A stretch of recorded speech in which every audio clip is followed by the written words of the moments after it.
सुलतानी संकटांसह शेतकऱ्यांना आता अस्मानी संकट देखील छळायला लागला। एकंदरीतच जून महिना आता या ठिकाणी मध्यावर पोहोचला असताना देखील शेतकऱ्यांना मोठी प्रतीक्षा आहे ती चांगल्या पावसाची। अद्यापही बुलढाणा जिल्ह्यात पावसाने हजेरी लावली नसल्याने शेतकरी आसमानाकडे या ठिकाणी लक्ष लावून बसलाय। खरं तर एकीकडे खत आणि बियाणं मिळत नाहीये, त्यामुळे शेतकरी पूर्णतः या ठिकाणी संकटात सापडलं चित्र पाहायला मिळतंय। मला सांगा दादा, या ठिकाणी आता पेरण्या जे आहे त्या खोळंबल्याचं चित्र पाहायला मिळतंय।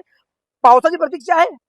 पावसाची अजून प्रतीक्षा आहे, पण कधी येणार पाऊसच येऊन नाही राहिला ना। पाऊस आल्यामुळे आमचं सगळं पेरणी लांबणीवर चालली, त्याच्यामुळे आमचं नियोजन हे उरलं सगळं। त्या दुसरी गोष्ट खत बीज वहिनी भेटू राहिली, अजून दुसरी गोष्ट बँका कर्ज देऊन नाही राहिली लवकर, ते म्हणतात कर्ज माफी झाली, हे दुसरं कर्ज भेटून नाही राहिलं।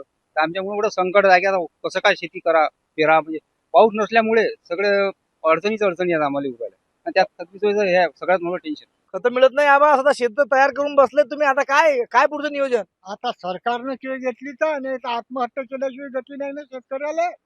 कोणी शेतकरी असला तर त्याला आत्महत्याच करायला लागेल।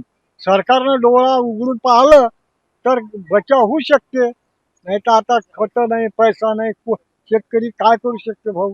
पण वास्तविक पाहिलं तर शेतकऱ्याच्या भरोश्यावर मंत्र्यापासून जगतात ना, त्यानं पिकवलं नाही तर काय खाताल तुम्ही? का सोनं खाताल, पैसे खाताल? शेतकऱ्याच्या भरोश्यावर सगळं जीवन असल्यावर बी तुम्ही जर पलटून पाहणार तर त्याला आत्महत्या केल्याशिवाय दुसरी गती कोणती नाही। अत्यंत उद्विग्न ह्या संपूर्ण प्रतिक्रिया आहेत शेतकऱ्यांच्या। आपण पाहतोय पाऊस लांबल्यामुळे सध्या अडचणी आहेत, काय आणखी पावसा व्यतिरिक्त अडचणी आहेत? पावसा व्यतिरिक्त शेतकऱ्यांकडे पैसे नाही आहेत पीक पेरण्यासाठी वगैरे।